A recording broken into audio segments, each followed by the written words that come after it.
बिस्मिल्लाहिर्रहमानिर्रहीम, अस्सलाम वालेकुम। आज है 17 सितंबर और इस वीडियो में मैंने आपके साथ बहुत इंपॉर्टेंट इन्फॉर्मेशन शेयर करनी है कि क्या हो रहा है, क्या होने जा रहा है और क्यों हम सबको एज ए पाकिस्तानी बहुत मुहतात रहने की ज़रूरत है। हमने देखा कि रीजनल बहुत ज़्यादा चेंजिंग्स आ रही हैं। सबसे बड़ी इस रीजन के अंदर जो सबसे बड़ी एक हमने तब्दीली देखी वो तो थी अफ़गान अमल प्रोसेस, जिसमें हमने देखा कि अमेरिका जो है वो अफ़गानिस्तान से वापस जा रहा है और अफ़गानिस्तान के अंदर भी जो क़ुव्वतें हैं, जो स्टेक होल्डर्स हैं, उनके दरमियान डायलॉग शुरू हो गए हैं और इस सब में पाकिस्तान का बहुत कलीदी किरदार है। अफ़गान तालिबान को टेबल पर अमेरिका के साथ बिठाने में पाकिस्तान ने अपना भरपूर किरदार अदा किया, जिसके लिए ट्रंप ने इमरान खान से रिक्वेस्ट भी की, इमरान खान से रब्ते में भी रहे और उसके बाद पाकिस्तान ने इस हवाले से जो किरदार अदा किया उसको अमेरिका ने एक्नॉलेज भी किया। और हम ये भी देख रहे हैं कि जब से ये बात और ये ख़बर सामने आई और ये फ़ैसला सामने आया कि अमेरिका अफ़गानिस्तान से निकलेगा, उसके बाद भारत जो है वो बहुत ज़्यादा हमें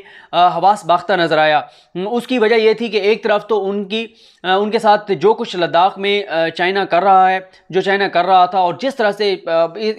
इस हवाले से तो खैर ईसा नकवी साहब ने मुसलसल वीडियोस की, हर डेवलपमेंट के ऊपर वीडियो की और फैक्ट्स एंड फिगर्स के साथ वीडियो की, एग्जैजरेटेड नहीं या वो नहीं जिस तरह से हमारे बहुत लोगों ने पहले दिन से ही पता नहीं क्या से क्या करवा दिया था।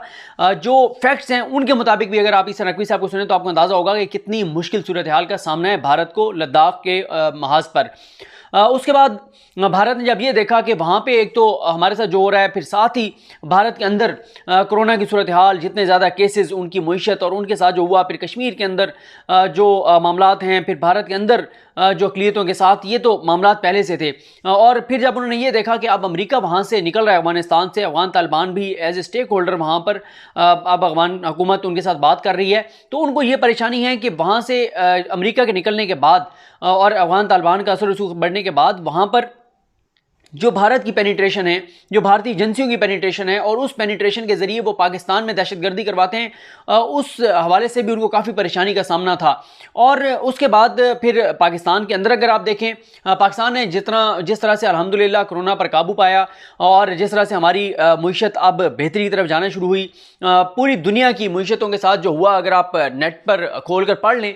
तो आपको अंदाज़ा होगा कि पूरी दुनिया में हुआ क्या है। हम तो अल्लाह ताला का करोड़ा एहसान है, अल्लाह का शुक्र अदा करना चाहिए, अभी भी हमें एहतियात करनी चाहिए कि अल्लाह ताला के फजल व करम के साथ पाकिस्तान में मुआशी हवाले से भी वो तबाही और बर्बादी नहीं आई जो पूरी दुनिया में आई। बड़े बड़े मुल्कों के साथ जो हुआ उनकी मईशतें हिल कर रह गई हैं और पिछले 100 साल में इतना बड़ा बहरान उन मुल्कों में मईशत के ऊपर नहीं आया जो इस कोरोना की वजह से आया। लेकिन पाकिस्तान जल्दी कोरोना से निकला अल्लाह के फजल करम के साथ और उसके बाद पाकिस्तान की मईशत बेहतर होना शुरू हुई। और कल ही आपने देखा कि सुहेल वड़ाई साहब जिनकी किताब पे मैंने भी कुछ आपके सामने चीज़ें रखनी हैं, आज कोशिश करूँगा वीडियो में बहुत कुछ है उस पर बात करने के लिए। उन्होंने तो कल लिख भी दिया कि जो बार बार तारीखें दे रहे थे कि हुकूमत घर जा रही है, नाकाम हो रही है, ये कंपनी नहीं चलेगी, ये नहीं होगा, वो नहीं होगा, कल उन्होंने लिख दिया है कि अब मईशत चलना शुरू हो गई है और अब हुकूमत जो है 2 साल बाद फाइनली नज़र आ रहा है कि हुकूमत चलना शुरू हो गई है, हुकूमत का कंट्रोल बहुत सारी चीज़ों पर नज़र आ रहा है। तो भारत को ये भी नज़र आ रहा है और CPEC के हवाले से भी अब ज़्यादा बढ़ गया, काम बढ़ गए हैं, ख़ास तौर पे ML1 पाकिस्तान के अंदर इतना बड़ा इनकलाब है, उसके ऊपर भी एक अलग वीडियो बनती है पूरी कि ML1 के अंदर क्या होने जा रहा है। पाकिस्तान की तकदीर बदलने के लिए ये एक प्रोजेक्ट ही काफ़ी है। जिस तरह से ये ML1 शुरू होगा और नई रेलवे लाइन जो है वो बिछेगी और इसके ऊपर खैर अलग से बात करेंगे। हुआ ये कि भारत ने 2-3 और महाज़ों पर काम तेज़ कर दिया, जिनमें से बल्कि 4 महाज़ हैं जिन पर काम तेज़ कर दिया। पहले आपने देखा कि उनके मेजर गौरव ने एक वीडियो की आसिम सलीम बाजवा साहब के हवाले से और कुछ दिन बाद वही स्टोरी अहमद नूरानी ने कर दी। जब वो स्टोरी आई मैं भी उन लोगों में शामिल था जिसने कहा कि ठीक है, ये सारी बातें हमारे सामने हैं, कौन लोग हैं। मेजर गौरव ने पहले की, भारत के लोगों ने पहले की, फिर अहमद नूरानी ने ये स्टोरी की, अहमद नूरानी का भी सबको पता है। फिर इतना कुछ हर गुजरते हुए दिन के साथ अभी आपने देखा अरशद शरीफ साहब जो स्टोरी लेकर आए, SCCP में क्या हो रहा था, कौन क्या कर रहा था, तो ये स्टोरी सामने आई और इस सब के ज़रिए CPEC को टारगेट किया गया और इसके साथ किसको टारगेट किया गया, पाकिस्तान की फ़ौज को टारगेट किया गया। उसके बाद आप देखते हैं कि पाकिस्तान में सोशल मीडिया के ऊपर दिन ब दिन बहुत से अकाउंट्स जिनका नहीं पता था कि वो कहाँ से चल रहे हैं, अननोन अकाउंट, उनसे ट्वीट्स आती हैं, उनसे फेक न्यूज़ आती है और उस फेक न्यूज़ को वायरल करना शुरू कर दिया जाता है और उस फेक न्यूज़ का मरकज़ और महवर पाकिस्तान की फ़ौज और सी पैक हैं। और उसमें भी अगर आप देखें कि अब कुछ इतलात अभी हैं मेरे पास, मैं अभी आपके साथ 2-3 चीज़ें शेयर नहीं कर सकता। आज फ्राइडे है, कल या परसों तक आप सब्र कर लें तो 2-3 बहुत बड़ी खबरें जो हैं वो आपके सामने आएंगी कि इस हवाले से हमारे इदारे क्या करने जा रहे हैं। जो आगे भी आपको बताता हूं कि एक और जो मामला अभी लेटेस्ट सामने आया है, और ख़ासतौर पे फेक न्यूज़ के मामले में कि ये फेक न्यूज़ कहाँ से आती है, कैसे, कौन से ट्विटर अकाउंट्स हैं, उन अकाउंट से कहाँ पर जाती है, क्या क्या की जाती है, इस हवाले से बहुत सी इंफॉर्मेशन आपके सामने आने वाली है। और इसके बाद आप देखें कि क्या होता है कि ये पाकिस्तान की फ़ौज के हवाले से अब आप देखें ये कानून भी लाया जा रहा है, और बिल्कुल कानून बनना चाहिए, जायज़ तनकीद बिल्कुल होनी चाहिए, लेकिन पाकिस्तान की फ़ौज को जिस मुनज़्ज़म अंदाज से बदनाम करने की कोशिश की जा रही है वो बहरहाल किसी भी तौर पे बर्दाश्त नहीं किया जा सकता। और उसका मकसद सबको पता है कि उसका मकसद क्या है, कि पाकिस्तान की फ़ौज को बदनाम करके अवाम और फ़ौज के दरमियान फासले पैदा किए जाएँ। और फ़ौज तो हमारी लड़ती ही अवाम के मोराल की वजह से है, जो लोगों को उनके ऊपर एतमाद है। अगर फ़ौज की नफ़रत पाकिस्तानियों में पैदा कर दी जाएगी तो शोहदा की फैमिलीज़ डिमोरलाइज होंगी, और जो जवान सरहदों पर लड़ रहे हैं उनके मोराल में भी कमी आती है। तो इस मामले में एक और जो काम अब हुआ है वो गिलगित बल्तिस्तान के हवाले से ख़ास तौर पर हुआ है। यानी ये सारी चीज़ें तो चल रही हैं ना, सी पैक, फ़ौज, फेक न्यूज़, पाकिस्तान के इदारों के हवाले से चीज़ें,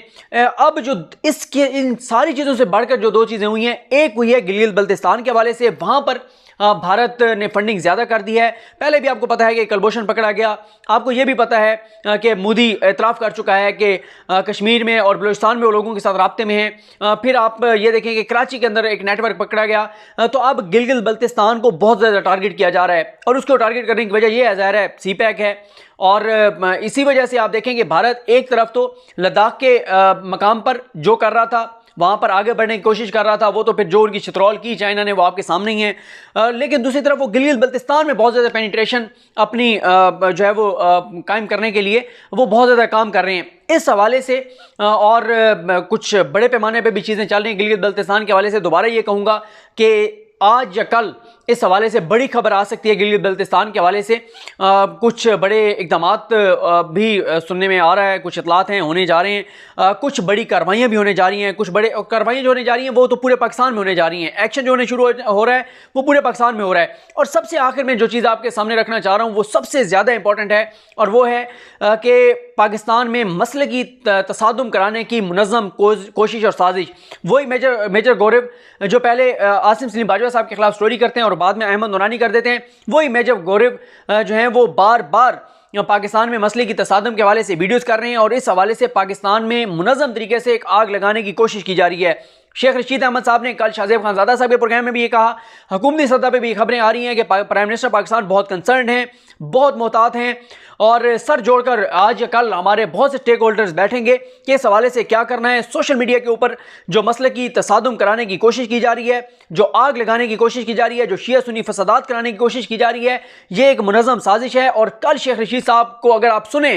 तो उन्होंने बहुत ही ज़्यादा तशवीश का इजहार किया। उन्होंने कहा कि इस वक्त पाकिस्तान को शदीद तरीन ख़तरा है, और वो ख़तरा है इस मसले की तसादुम से, कि चंद एक इंडिविजुअल्स के बयानात को लेकर और पूरे मसाले के ख़िलाफ़ जो नफ़रत बेची जा रही है, जो माहौल बनाया जा रहा है। और अब ये भी हमें सामने आ रहा है कि कुछ लोगों ने मज़हब कार्ड का इस्तेमाल बहुत ज़्यादा कर दिया है, मसलक कार्ड का इस्तेमाल बहुत ज़्यादा कर दिया है, फेक न्यूज़ पर रिलाई करते हुए रीट्वीट्स और ट्रेंड्स और ये चीज़ें बहुत ज़्यादा नज़र आ रही हैं। इस वक्त इस हवाले से इदारे बहुत कंसर्न हैं, इस हवाले से कार्रवाइयाँ शुरू होने जा रही हैं, इस हवाले से बड़े पैमाने पर एक्शन शुरू होने जा रहा है। कोई भी किसी भी मसला का हो, चाहे कोई अहले बैत की गुस्ताखी करे, चाहे कोई सहाबा की गुस्ताखी करे, उन इंडिविजुअल्स को नहीं छोड़ा जाएगा, उनके खिलाफ सख्त तरीन कार्रवाइयाँ होंगी। लेकिन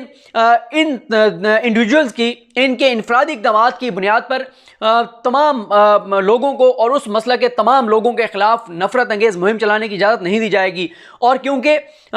इस हवाले से जब हमारे इदारों के पास ये सबूत आ चुके हैं और एक नेटवर्क पकड़ा जा चुका है कि ये कहाँ से हो रहा था, किस तरह हो रहा था और इसके मकासद क्या थे, इन तमाम चीज़ों के ऊपर इदारों में बहुत तशवीश है। इदारे बहुत मुतहर्रिक हो चुके हैं, बहुत एक्टिव हो चुके हैं। बड़े पैमाने पर कार्रवाइयाँ, बड़े पैमाने पर एक्शन और बड़े पैमाने पर फैसले जो हैं वो अगले चंद रोज़ में मुतवक्के हैं। वो तो इदारे तो अपना काम करेंगे और उनको करना भी चाहिए, लेकिन हम सबकी ये जिम्मेदारी है कि हम बहुत मोहतात हो जाएं। कोई भी रीट्वीट करने से पहले चेक करें। कल ही आपने देखा कि एक नौजवान को की टारगेट किलिंग की गई इस्लामाबाद के अंदर जैसे ही वो टारगेट किलिंग हुई तो अकाउंट्स के ऊपर एक मुहिम शुरू कर दी गई कि एक ख़ास मसला के इस नौजवान को जो है वो कत्ल किया गया है। लेकिन उसके चंद घंटों बाद जो है उस नौजवान के वालिद का बयान सामने आया। उन्होंने बताया कि हमारा तो तल्लुक उस मसलक से नहीं है, हमारा तो तल्लुक ही किसी और मसला के साथ है। इसलिए खुदारा पाकिस्तान के लिए, अपने इस मुल्क के लिए, अपने इस धरती के लिए एहतियात कीजिए। आपको अंदाज़ा नहीं है कि आपकी एक फेसबुक पोस्ट जो आप शेयर कर रहे हैं, एक ट्वीट जो आप रीट्वीट कर रहे हैं, वो शुरू कहाँ से हुई और उसके मकासद क्या हैं और वो कितना इम्पैक्ट क्रिएट कर सकती है, कितना मनफी वो इम्पैक्ट क्रिएट कर सकती है, कितना वो तसादुम का सबब बन सकती है। और मैं तो आपको ये भी कहूँगा कि अगर आपका कोई दोस्त अनजाने में ऐसी ट्वीट्स कर रहा है, रीट्वीट्स कर रहा है, फेसबुक शेयर कर रहा है, तो उसको मैसेंजर में जाकर, डीएम में जाकर, पर्सनल विंडो में जाकर, व्हाट्सएप पर जाकर उसको समझाइए, उसको कॉल कीजिए, उसको बताइए कि ये एक मुनज़्ज़म साजिश के ज़रिए, देखिए इंडिविजुअल्स जो होते हैं उनको जो है वो बाकायदा आप ऐसे करें, समझें कि उनको उनसे कुछ काम करवाए जाते हैं कि वो ये काम करेंगे और उसके बाद फिर उस चीज़ को हवा देकर और तसादुम कराया जाएगा। खुदारा इस तसादुम का हिस्सा ना बनिए, इस आग का हिस्सा ना बनिए। ये पाकिस्तान हमारा मुल्क है। मैं बार बार ये कह रहा हूँ कि अगर कोई गलत करता है, पाकिस्तान के इदारे उसके ऊपर कार्रवाई करें, पाकिस्तान के कवानीन मौजूद हैं। लेकिन इस तरह से जो हमें पिछले 3-4 दिन से जो चीज़ें नज़र आ रही हैं वो बहुत ख़तरनाक हैं, वो बहुत तशवीशनाक हैं और इदारे इस हवाले से बहुत कंसर्न हैं। आप देखते हैं कि ये मसले की तसादुम के लिए जो कोशिशें हो रही हैं, इस पर हुकूमत क्या करती है और साथ ही गिलगित बल्तिस्तान के हवाले से क्या चीज़ें जो हैं वो 1-2 दिन में सामने आती हैं। ये सारी चीज़ें और डेवलपमेंट्स हम आपके सामने रखेंगे। बाकी बहुत से और इश्यूज़ हैं जिन पे बात करनी है, लेकिन ये वीडियो मैं समझता था कि ज़रूर आपके साथ जो है वो शेयर की जाए। और फिर हम अजीत दोवल का भी वो बयान देखते हैं जब वो ये कहता है कि आप दुश्मन के साथ सरहद पर लड़ने का वक्त नहीं है, आप दुश्मन के मुल्क के अंदर लड़ाई ले जाकर और लड़ाई लड़ने का वक्त है। उनके अंदर उनको ऐसे तकसीम कर दें, उनको ऐसे इख्तिलाफ़ात का शिकार कर दें कि वो आपस में ही लड़ते रहें। और फिर वो, मैं आपको बार बार कह रहा हूँ, मेजर गौरव की जाके आप वीडियो अगर देखें, जिस तरह से वो बता रहा है कि कैसे आप सिर्फ एक मौलवी के ऊपर आप इन्वेस्ट करके और कैसे उसके ज़रिए आप ऐसा बयान दिलवा सकते हैं कि उसके बाद फिर फसादात शुरू हो जाएं और पाकिस्तान जो है वो माज़अल्लाह, अल्लाह ताला माफ़ करे, तबाही और बर्बादी की तरफ जा सकता है। तो इसलिए हर शख्स एहसास ज़िम्मेदारी अदा करते हुए इस आग का हिस्सा ना बने और अल्लाह करे कि हमारे इदारे फ़ौरन इस पर कार्रवाई शुरू करें। और जो फेक न्यूज़ के हवाले से है, उस हवाले से भी मेरी इतलात तो यही है कि इंशाल्लाह आज या कल या परसों तक बहुत इंपॉर्टेंट जो है वो ख़बर आने वाली है और बहुत इंपॉर्टेंट मालूमात सामने आने वाली हैं। मुझे अपनी दुआ में याद रखें। अल्लाह करीम हम सब का हामी नासर, अल्लाह ताला इस मुल्क को अमन का गहवारा बनाए, इस मुल्क को अल्लाह ताला तरक्की दे। जिस तरह से अब चीज़ें बेहतरी की तरफ जाना शुरू हो गई हैं, अल्लाह करे कि कोई मसले की तसादुम की फ़िज़ा ना हो, कोई दुश्मन का एजेंडा आगे ना बढ़ाए। हम सब एहसास ज़िम्मेदारी अदा करें और इस मुल्क की बेहतरी के लिए अपना किरदार अदा करें और ये मुल्क तरक्की करे, आगे जाए और आलम इस्लाम में इसका एक मकाम और नाम मज़ीद ऊँचा हो। मुझे अपनी दुआ में याद रखें। अल्लाह हाफ़िज़।